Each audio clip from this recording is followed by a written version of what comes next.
Bienvenidos a Través del Psicoanálisis. Hoy nos acompaña la psicoanalista Marita Manzotti, miembro de la EOL, responsable del Observatorio Nacional de Políticas del Autismo, fundadora de Hacer Lugar, donde hay investigación, docencia y atención de niños con autismo. Así que bueno, estamos muy felices de recibirla. Bienvenida, gracias por acompañarnos.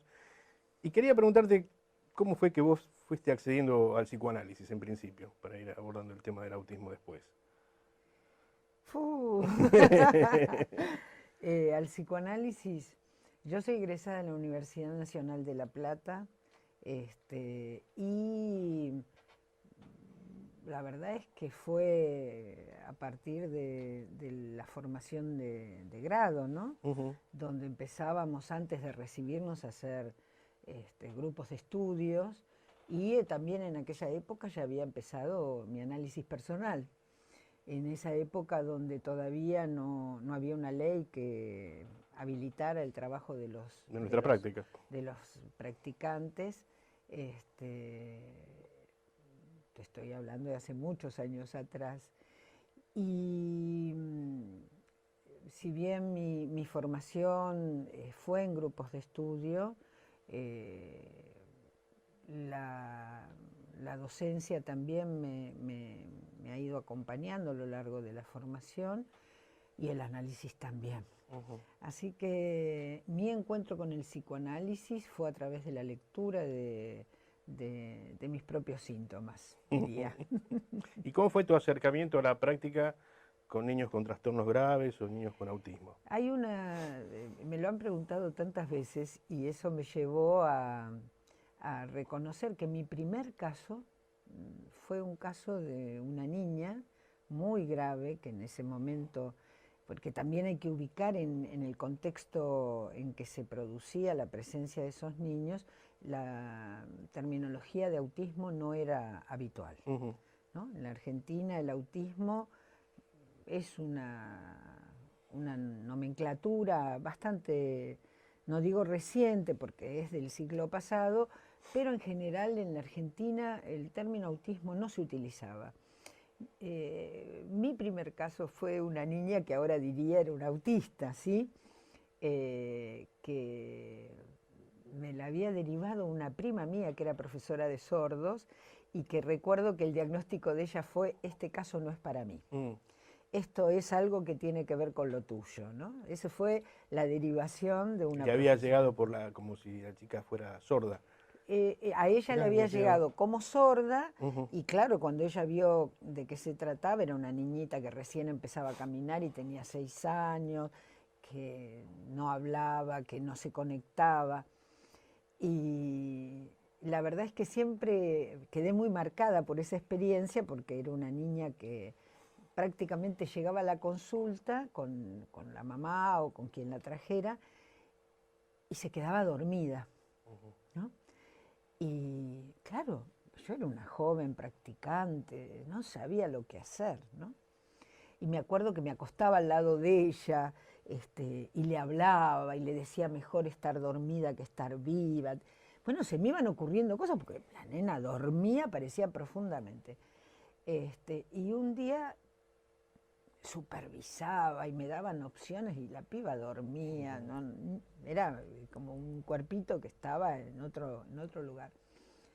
Y un día se me ocurrió decirle: bueno, mira, hagamos una cosa, si la llamas a tu mamá ya te vas. La nena, que estaba profundamente dormida, dice: mamá. ¿Te imaginas la alegría? Mía, milagro se había producido. Entonces abro la puerta del consultorio, la mamá esperaba afuera y le digo: señora, la nena la llama. La señora me mira y me dice, pero me mira como si yo fuera la loca, y me dice: mi hija no habla, se confundió. Digo, ese caso marcó de una manera desconocida para mí, porque eso pasó en el inicio de mi práctica. La vi durante muchos años a esa niña. La verdad es que fue todo un aprendizaje para mí, ¿no? me sacó del consultorio, íbamos al patio. En esa época yo tenía el consultorio en la casa de mis padres, así que trabajábamos con agua en el patio. Yo mucho inventaba, Ujú. y la verdad que la pibita evolucionó un montón, eh, pero quedó en el olvido. En realidad fue la invitación que me hizo Silvia Bleichmar y la gente de lo que en ese momento iba a crearse, que era La Cigarra, que me invitaron, ya más cerca de los 90, a participar en el trabajo de formación de lo que era un hospital de día. Silvia Blackman, aparte de La Cigarra, ¿o fue una de Silvia las ponentes? Bleichmar fue la La promotora promotora. la promotora de La Mirá Cigarra, vos. porque habían empezado a llegar niños con bastantes dificultades para la práctica individual en la consulta, y a Silvia con Adriana Granica Ujú. fueron un poco las que consiguieron el dinero para el armado bueno, de ese anexo que fue La Cigarra.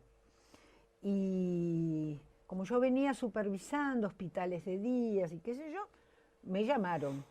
Bueno, hasta un momento determinado que mi adhesión, en aquella época había grandes conflictos con los lacanianos, y mi adhesión a la Escuela de Orientación Lacaniana tuvo como efecto que me pidieran que dejara la supervisión. Yo fui supervisora de sala Ajá. durante unos años, y fue ahí donde efectivamente comencé con un trabajo de investigación más sistemático, ¿no?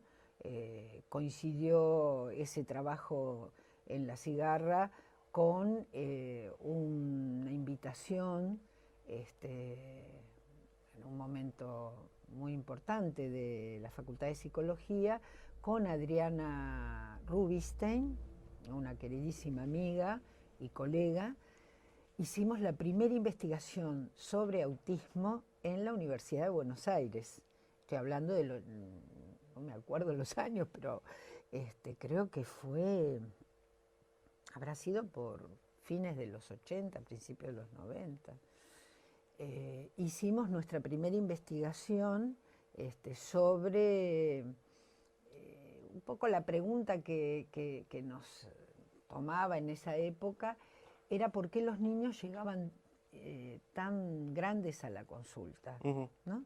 ¿Qué había pasado? Es que no se reconocía que tenían dificultades.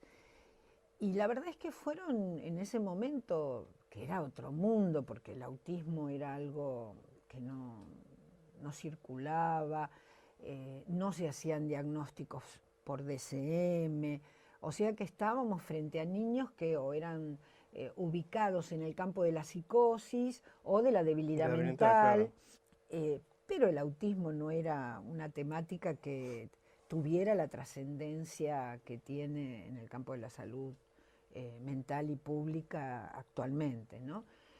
Y fueron como hallazgos los de esa investigación. Habíamos convocado a padres y descubrimos que la gran mayoría habían tenido como ciertos indicios de las rarezas que los niños tenían, pero que el primer punto, y este fue el gran hallazgo de ese momento, es que los médicos desestimaban lo que los padres percibían, ¿no? Y después era la secuencia infinita de estudios, de pasaje por otorrinolaringólogos, ¿no? Había como un recorrido sin diagnóstico y lugares de atención bastante restringidos. Claro. Así que ese fue también un punto que coincidió con cuando a mí me piden que deje de supervisar en La Cigarra. Surge para mí esta opción de abrir Hacer Lugar, que fue como un lugar de mucho trabajo, de investigación, ¿no? Ujú. Y siguiendo un proceso de lo que tuvo que ver con el lugar que el autismo ocupó en el terreno de la salud pública en estos últimos 20 años, ¿no? Hace poco se reeditó un libro que escribiste, Clínica del Sí. Autismo, Ujú, y ahí contás bastante de ujú. hacer lugar, ¿no? Que vos lo pensás como dispositivo de soporte.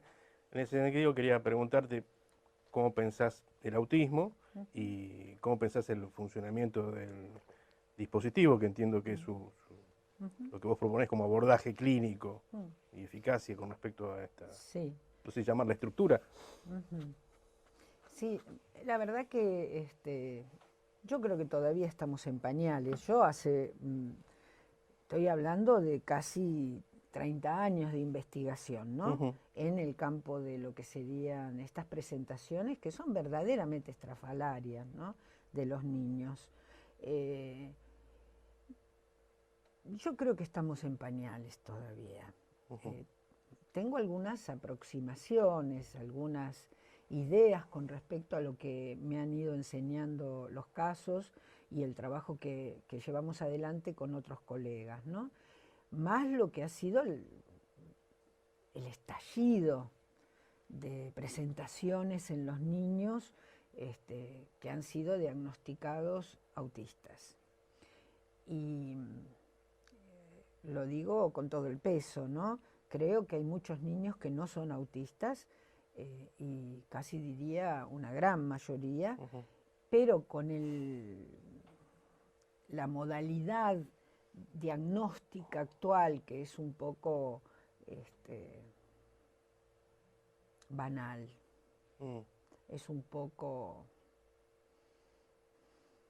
poco seria, donde se diagnostica livianamente de parte de muchos profesionales a partir de protocolos. El autismo se ha transformado en una especie de bolsa de gatos. Lamentablemente, para la mayoría de las familias que se confrontan con este modo de diagnóstico, la situación, a mi criterio, es extremadamente grave. Lo vengo denunciando y esto se ha verificado desde hace unos años. Tengo el orgullo de llevar adelante un trabajo a nivel nacional y se verifica que hay una cantidad de protocolos de diagnóstico que el gobierno ha avalado a partir de la ley de autismo en algunas provincias, que habilita que se hagan diagnósticos presuntivos desde la primerísima infancia, con la ventaja de que se puede advertir que niños no pasen por este largo recorrido que teníamos en la década de ujú. los 90, pero con una extensión de muy poco ojo clínico al atenerse solo al registro protocolar, ¿no? Seguro. Y sin medir un dato que me parece clave, que es las consecuencias que tiene en el seno de las familias el significante autismo, Mm, que produce, y uno lo va verificando día a día, una especie de, bueno, varias cosas, pero en principio una gran dificultad para los padres de seguir sosteniendo que el niño es un niño y no un autista. autista, eso de parte de los padres, y también una especie de corrimiento de las funciones de los padres como agentes de, de su función, de cariño, de cuidado, a evaluadores permanentes para poner a prueba si el niño es o no es Sí, autista, sí, es con las terrible. consecuencias que esto tiene para los niños, ¿no? Es algo traumatizante, digamos, para decirlo, Yo para los creo padres y que para los es chicos. severamente traumatizante y además irresponsabilizante, porque los profesionales, como no dan un diagnóstico, sino que lo ponen dentro de lo que sería un espectro, se tranquilizan porque no han diagnosticado autismo, pero ese espectro tiene en su seno el término autismo. Mm, Y los papás lo primero que hacen es ir a mirar a internet y la mayoría de ellos se encuentran con que hay un montón de rasgos que los niños tienen en función de lo que dice Google y terminan mirando más las presentaciones descriptas por Google que mirando a su hijo. Entonces produce un corrimiento de la función y de la mirada, donde prácticamente se mira más, si eso no es autista, a las particularidades, a lo más singular que cada chiquito tiene, con las consecuencias aplastantes que tiene el significante autismo, ¿no? Entonces digo, estamos en un momento muy difícil a nivel mundial de tratamiento de los niños. Entramos en una época donde hay modalidades de apropiación de la realidad que ya no son las del siglo pasado. Los niños tienen un acceso al aprendizaje, a la velocidad de uso de tecnología, que desconocemos los adultos que éramos los que de alguna manera introducíamos al niño en el mundo, ¿no? Y los niños nos introducen a los adultos en cosas que para ellos son prácticamente casi lo naturales, cotidiano. sí. Y también es cierto que los adultos vamos cediendo ante la tecnología los valores que los niños adquieren. Y hay muchos casos de los que uno ve en la clínica que de pronto vienen los papás con niños con diagnóstico de trastorno del espectro autista y uno pregunta, que ya se ha vuelto una pregunta casi de rutina, ¿cuántas horas ve de pantalla? Y los padres se asombran cuando contestan que prácticamente ha estado 5 o 6 horas delante de una pantalla, o del teléfono, o de la tablet, o del televisor. Y entonces ahí sí, vuelvo un poco a tu pregunta, creo que nos estamos encontrando con montones de niños que presentan conductas que son leídas como autistas, pero que no tienen lo que ver la verdadera posición de un autista. Hay algo de un goce común, que es un goce autista, que todos vamos como subsanando en el encuentro con el otro, en los tropiezos que se producen cuando uno adquiere el lenguaje, que van quedando como subsumidos en el impacto y en cierta fascinación que le produce a los niños el encuentro con una pantalla. Comento esto para deslindar lo que creo que cada vez se está volviendo más serio, que es estos diagnósticos equivocados, ¿no?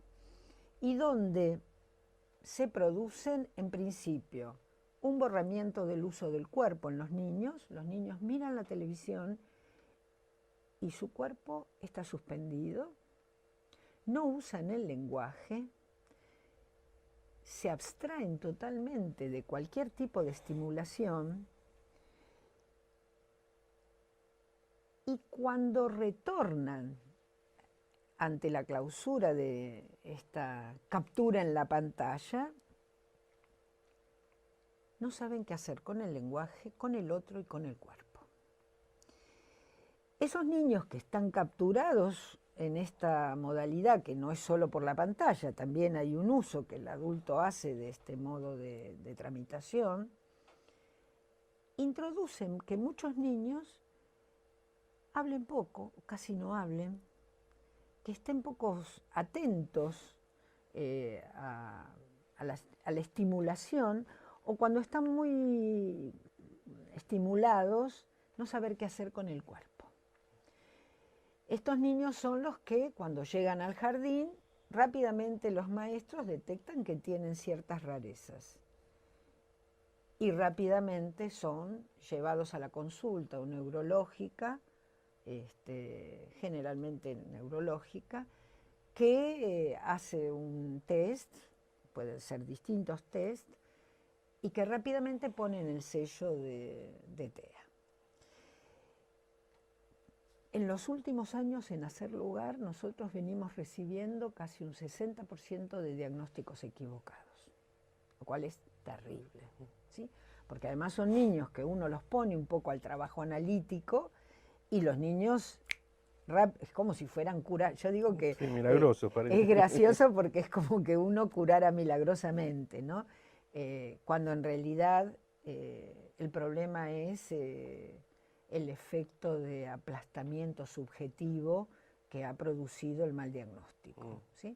Entonces, en principio diría, si vamos a hablar de autismo, hablemos de autismo y despejemos estas presentaciones que tienen conductas autistas, que son niños que tienen conductas extravagantes, pero que también ponen en cuestión los modos actuales de cuidado, de relación que establecemos los adultos con los niños. También, siguiendo lo que decías antes, la edad que tienen es importante, ¿no? En la aparición de este tipo de conductas. No es lo mismo, antes vos señalabas que te preguntabas en tu investigación por qué llegaban, supongo que de edad de latencia. Sí, 6, 7. Era en aquella época el promedio que teníamos estaba entre los 7 y los 9 años a la consulta del psicólogo, digamos, Claro, psicológica. a un niño que llega, no sé, a los 4 años, 5 años, me parece que... Ahora los niños llegan con 1 año y 2 meses, 3 meses, ya con diagnóstico de TEA. Y a los 2 años, bueno, porque además es muy grave la situación. Sí, no deja de sorprender, porque inclusive desde el punto de vista del saber médico, orgánico, también en ese momento todavía el sistema nervioso está construyéndose. Entonces, ¿por qué tanto apresuramiento para establecer un diagnóstico tan preciso, ¿no? Y digamos, si la gravedad terminara ahí, sería fantástico. La gravedad va mucho más allá, que es el uso de fármacos en niños muy pequeños. Hemos tenido casos de niños de 2 años medicados con risperidona. Cuando estoy hablando un caso, no. Esto se está generalizando, o sea, es casi, te diría, lo que uno puede vislumbrar como un futuro no muy lejano, que cada vez más se está usando medicación inespecífica, porque el autismo no tiene, pero como los niños a veces no hablan, tienen pequeños, son niños de 2 años y medio, 3 años, empiezan a no usar el lenguaje, y esto hace que automáticamente el dedo sea lo que sirve para comunicarse. Cuando hay malos entendidos, las crisis en esos cuerpos que no han empezado a dejar habitar bien la vida ahí con un uso regulado, se transforman en pequeños monstruos caprichosos, ¿no? Muy distinto es lo que pasa con el autismo. El autismo verdaderamente es un modo de habitar el cuerpo de una manera absolutamente diferente.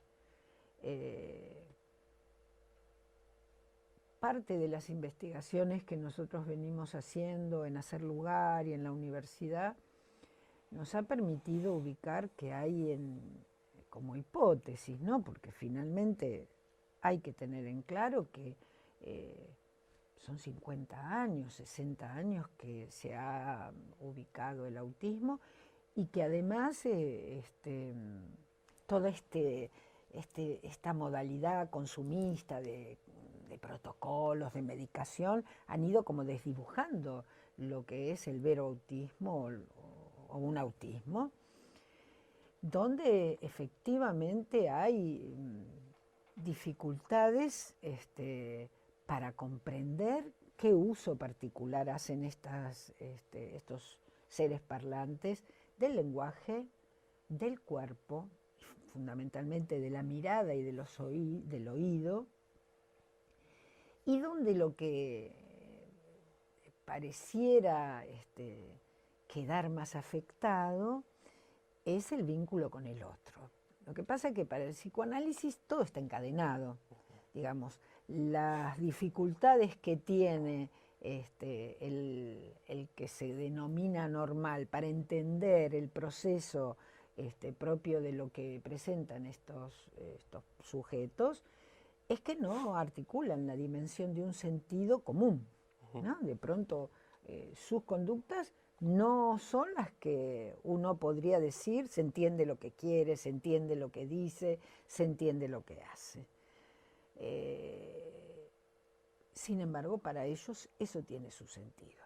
Es un modo de vivir que de alguna manera los conduce más allá del otro, ¿sí? Y lo interesante es que nos obligan a los que entendemos a dejar de entender y a empezar a asimilar las modalidades particulares que tienen de relación. Son sujetos que están en el lenguaje, comprenden perfectamente el lenguaje por su condición de seres parlantes, han nacido humanos, son humanos y entienden, y eso no quiere decir que se hagan partícipes del sentido común del lenguaje. ¿Y esto que vos pensás, tiene alguna consecuencia de sufrimiento para el sujeto? ¿Qué querés preguntar? Claro, cuando vos decís el autismo es una forma distinta de habitar el cuerpo y demás, esa distinta forma de habitar el cuerpo, ¿produce un padecimiento en el niño? Digo, para pensar cómo abordarlo. En principio te diría que los que más padecemos el desencuentro somos nosotros, punto uno, ¿no? Lo que ellos van diciendo, tenemos casos, por ejemplo, de muchachos que, sobre todo muchachos, que han estado trabajando en Hacer Lugar durante 18 o 19 años, que de pronto pueden decir, no aguantaba tu voz, me hacía daño, ¿no? O también poder decir, recuerdo un caso de muchos años, que ahora ya debe tener 27, 28 años, ya no está en Hacer Lugar, él escuchaba voces todo el tiempo, ¿no? Y a medida que fue avanzando el tratamiento, él iba regulando ese funcionamiento de las voces. En algún momento, cuando él pudo empezar a hablar de lo que era estar alucinado, que era estar escuchando voces todo el tiempo, no ceder el objeto voz, un día le pregunté, ¿pero vos estás todo el día escuchando voces? Sí. Pero ¿y a quién escuchás? Entonces él iba diciendo, tal programa de radio, tal programa de radio. Entonces yo recuerdo que yo le digo, no me digas que también nos escuchás a nosotros. Y entonces me mira y me dice, sí, Marita, pero quédate tranquila, porque tu voz a mí me alivia, ¿no? Digo, este modo de funcionamiento, que para nosotros es pensar, porque finalmente nosotros estamos todo el tiempo tomados por voces, pero que no son voces vividas como auditivas, claro, sí. Sino que estamos tomados por pensamientos. Hemos logrado asimilar eso que se nos impone como voz. A medida que se articula la relación al campo del otro, eso cobra la forma de, a veces del super yo, otras veces de pensamientos que nos acompañan todo el día. Te olvidaste de pagar la cuenta. Ahí el super yo tiene su gran parte. Él estaba acompañado de voces. Incluso es un muchachito que creo que es un poco el que a mí personalmente es uno de los que más me ha enseñado, porque él pudo diferenciar en algún momento lo que era una voz que no era conocida de lo que eran las voces conocidas, o sea, una verdadera alucinación, como algo que le venía de otro lado, como extranjero, que le decía su nombre con una voz gruesa. Y las demás eran las voces que también eran insoportables, pero no eran esas voces extrañas, ¿no?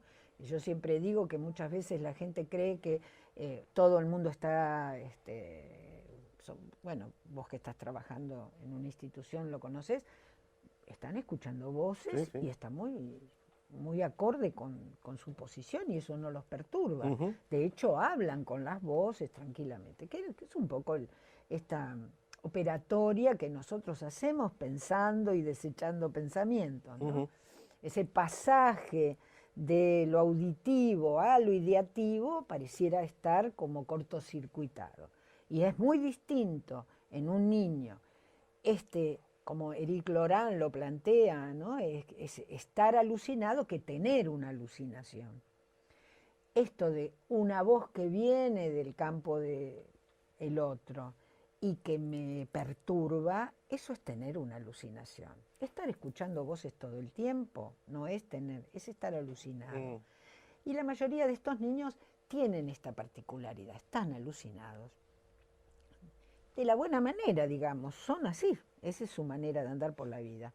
Este muchacho viene después que suspende su trabajo analítico en Hacer Lugar, y pide hablar conmigo un día que había una reunión de fin de año. Me dice, Marita, tengo que hablar con vos, tengo que contarte lo que me salvó la vida.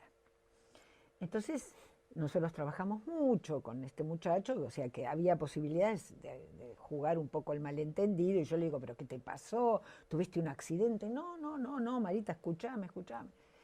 Entonces nos retiramos, entramos a una sala, se saca del bolsillo donde él guardaba siempre su objeto, que eran objetos que lo conducían por la vida, y saca 3 fotos agarradas con una argolla de carpeta, ¿no? Entonces, mirá lo que me salvó la vida. Entonces yo le digo, pero ¿y esto qué es? Acá hay fotos. Me dice, se me habían mezclado las voces. Y mirá cómo me las ordené. Entonces eran voces de locutores de la radio con su nombre y su foto. Él había logrado armar, imprimir, primero encontrar en Google, imprimir las fotos, poner el nombre abajo, anillar y juntar lo que tenía mezclado y desordenado en la cabeza. Entonces, él que venía con eso, a mí me enseña un montón. Quiere decir que alguien que ha pasado por muchos años de trabajo analítico puede seguir inventando soluciones para no quedar sufriendo. Entonces entiendo, comento y pregunto, que el dispositivo soporte debe tener alguna eficacia para que el sujeto en algún momento pueda encontrar este orden y sacarlo del sufrimiento. ¿Lo pensás de esa manera? En realidad lo que tiene efecto es el trabajo analítico bajo transferencia. El dispositivo soporte articuló una lógica que nos permitía y nos permite actualmente no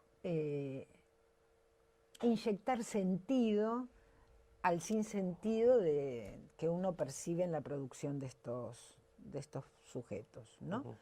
El dispositivo soporte fue la manera de lograr encontrar una investigación que pudiera sostenerse en la clínica. Entonces, se ordenó bajo la lógica del acerto de certidumbre anticipada de Lacan, con un instante de ver, un tiempo de comprender y un momento de concluir. ¿Por qué? Porque los casos, al ser leídos así, se pueden transmitir.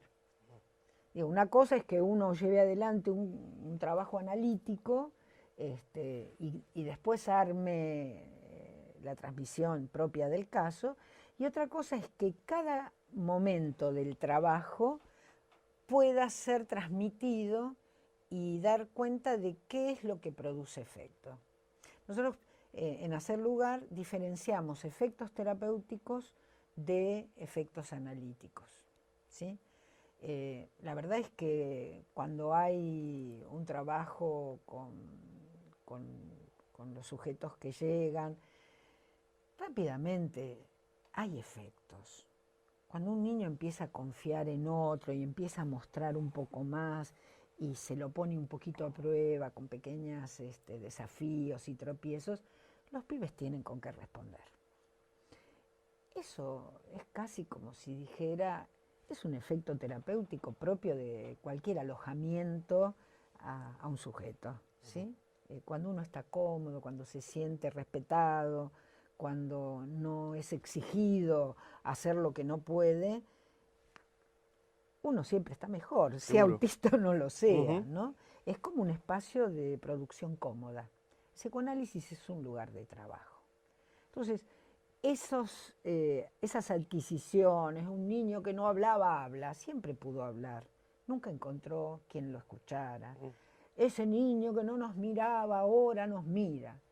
Nunca tuvo un encuentro con el otro. Digo, hay un efecto que es propio de un buen lugar para un niño, ¿sí? Autista o no autista. La eficacia del psicoanálisis se introduce en una lógica que da cuenta de un posible encuentro con un pequeño vacío que habilite una invención, ¿no? Esto que yo te comentaba de este paciente, ¿no? Él se encontró con un momento de gran vacilación porque ya no estaba viniendo al tratamiento, se le mezclaron las voces y él solo, sin medicación, pudo encontrar su solución, ¿no? Sacó del bolsillo, esto me salvó la vida. Y para él eso le salvó la vida. Ese trabajo es el trabajo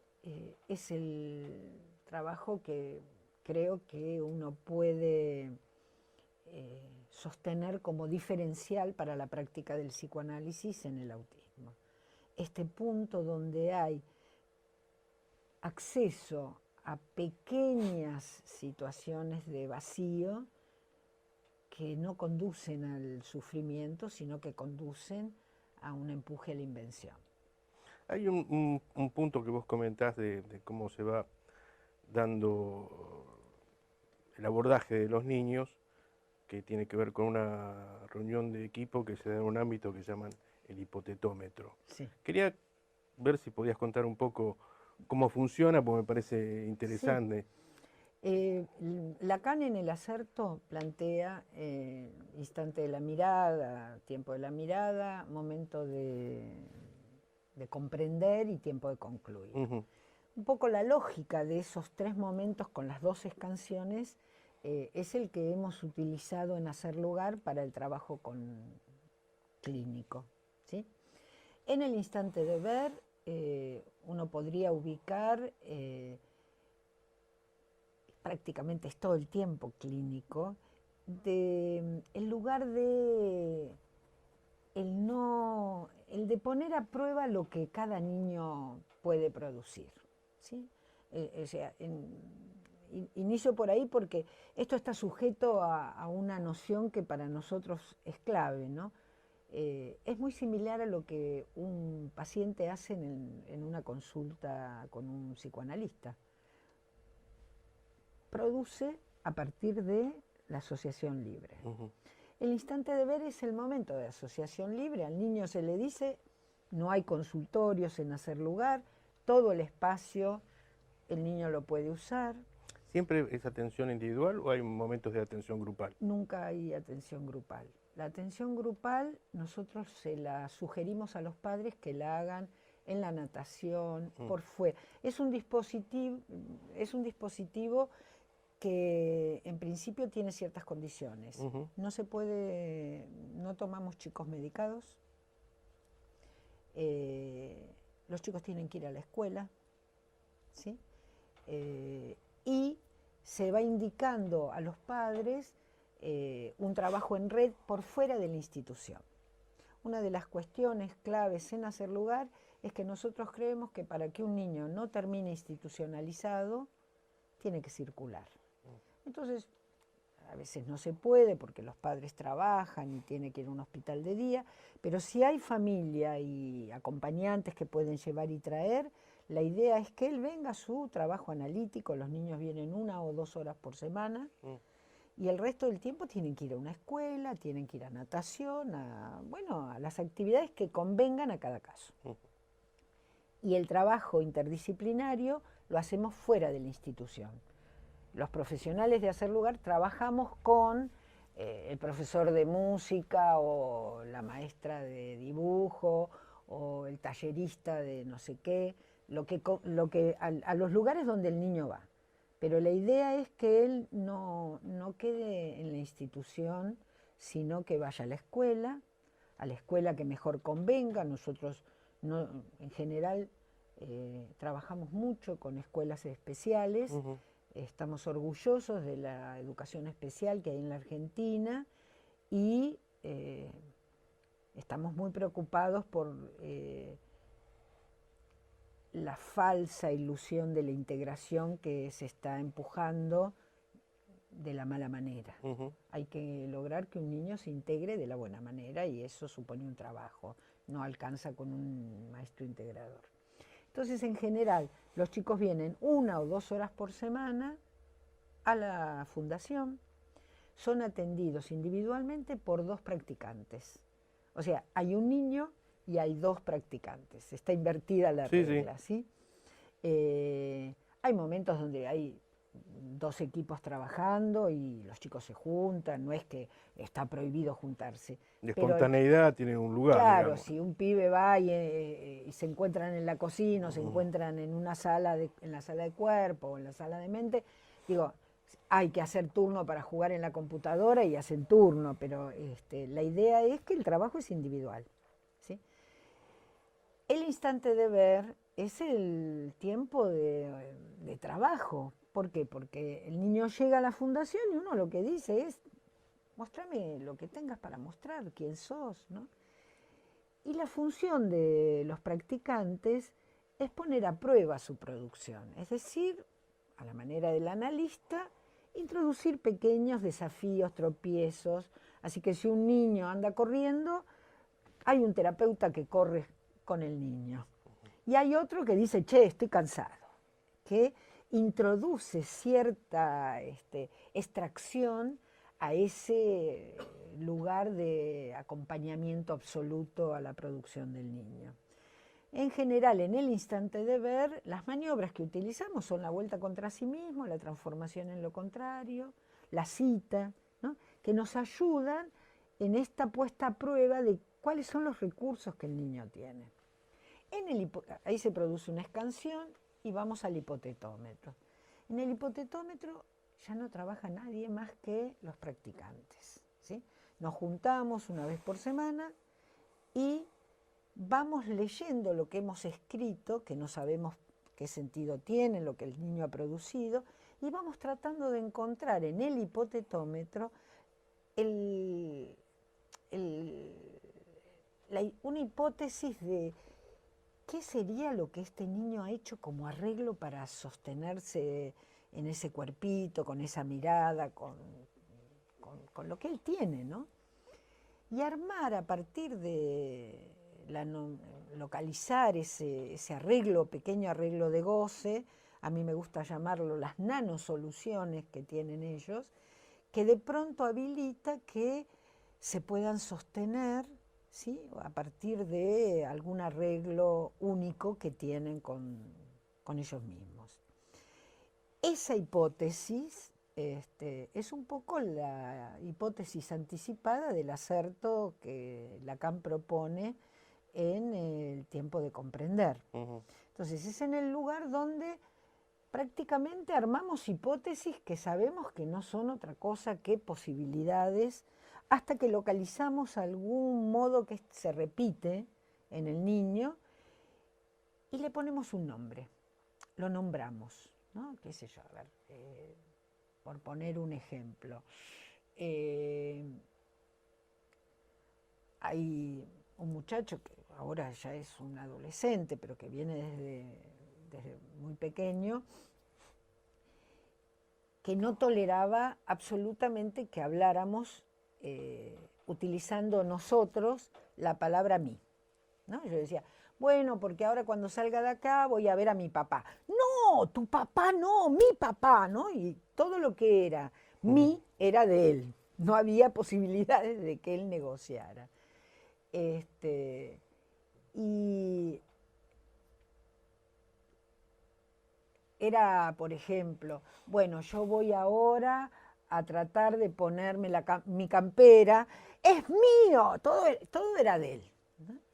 Entonces, poder ubicar que en el territorio de cualquier intercambio todo era de él, ordenaba su mundo, porque lo enloquecía que cualquiera, había un solo padre que era el de él, una sola madre que era la de él, todo era su propiedad intelectual. Entonces, poder localizar que eso a él le permitía, fallidamente, porque era lo que repetía todo el tiempo, digamos, era casi una iteración, todo era de él. Cualquier modificación a algo se transformaba en una especie de catástrofe para él, ¿no? Poder localizar que este era su modo de sostenerse, ¿sí? Permitió decir, bueno, este muchacho tiene como rasgo, como detalle, como solución, sostener que todo el mundo no existe en este punto donde todo es de él. Lo que es de él y de nadie más. Y le pusimos un nombre, que era, no me acuerdo ahora, pero era propiedad intelectual, una cosa así. Él tenía derecho, todo era de él, ¿no? Y esa hipótesis, en realidad, en el hipotetómetro se construye sabiendo de que eso puede que sí como puede que no. Se produce otra escansión y se va a lo que Lacan llama en el acerto el momento de concluir, que es en el momento de concluir donde da la prisa del acto, dice él, ¿no?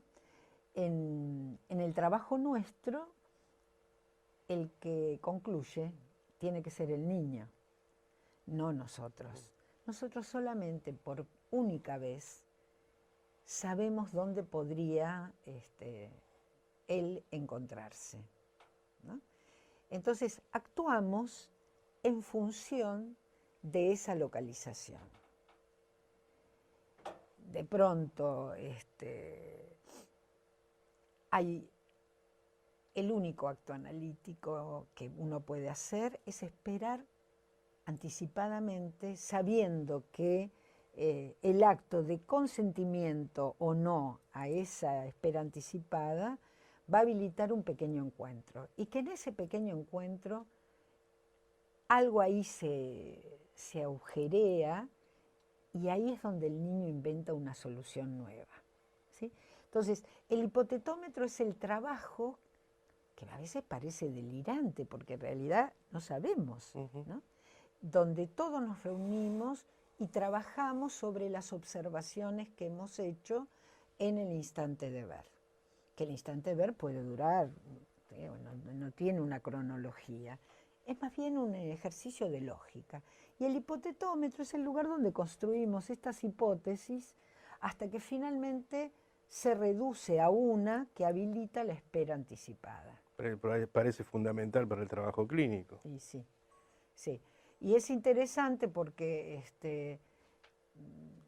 habilita a cierta cuestión que introduce la dimensión del sentido. Una cosa es seguir a un niño que está escupiendo y escupir con él, o que está jugando con agua y jugar con él y que alguien interrumpa.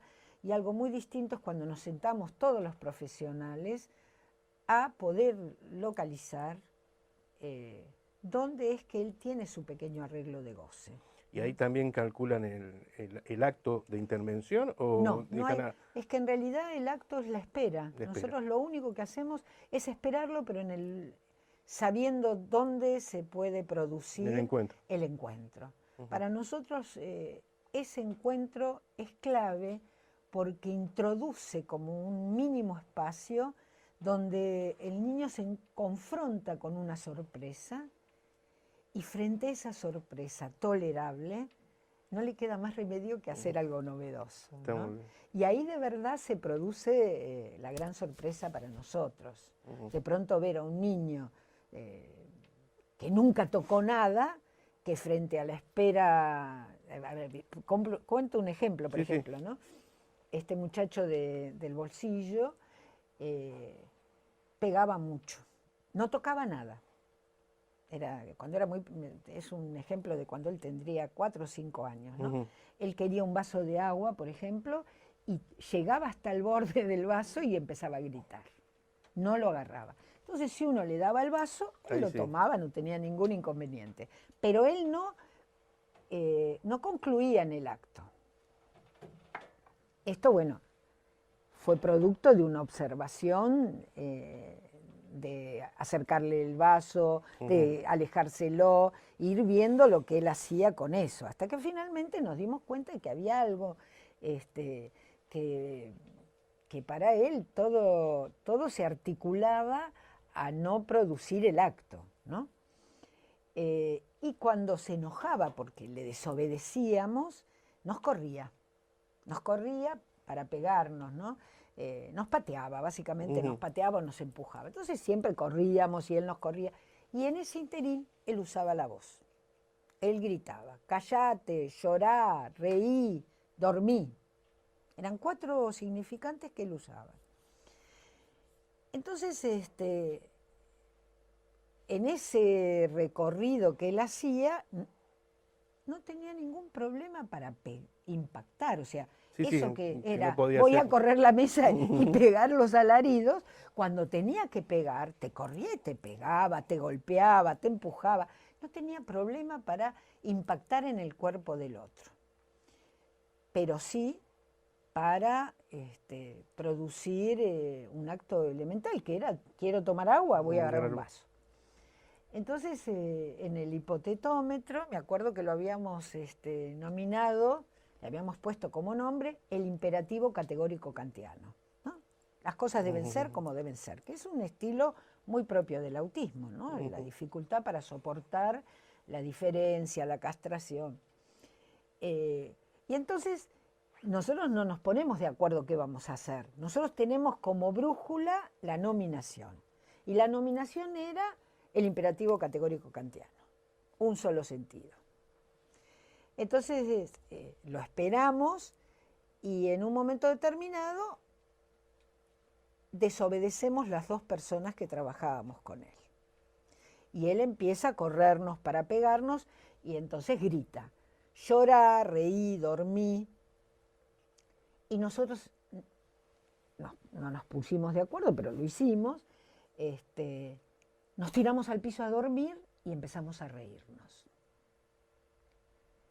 En el momento que obedecíamos, desobedecíamos.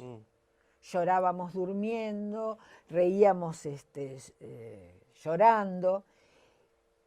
Es el impacto que nos produjo a nosotros, ¿no? Porque él se detiene, nos queda mirando y se empieza a reír a carcajadas. Un pibe que era una mascarilla de risa, se empieza a reír a carcajadas. Agarra una silla, pero así, no estoy exagerando, agarra una silla, la apoya en una ventana, se sube, mira por la ventana y empieza a dirigir el tránsito. Rojo, rojo, rojo, pare, pare, pare, verde, verde, verde, siga, siga, siga, y le va ordenando los semáforos, ¿no? Para nosotros fue un impacto, imagínate, él se sorprendió de nosotros, pero nosotros también quedamos sorprendidos de cómo ante esa ansia que se abre para él, de quedar sorprendido y tolerando la diferencia, ¿no? Ya el mundo no era como él. Él inmediatamente agarra un objeto, lo usa para colocar su cuerpo y da lugar a otra producción, ¿no? Entonces hay algo de la risa, de la sorpresa y de una nueva solución, como si fuera un círculo de Euler, ¿no? Algo ahí se permanece idéntico y a la vez es distinto. Bueno, Marita, te agradezco mucho. Yo lo pasé muy bien, espero que vos también. Yo he hablado bastante. Y amigas, amigos, los esperamos la próxima. Gracias. Bueno, muchísimas gracias.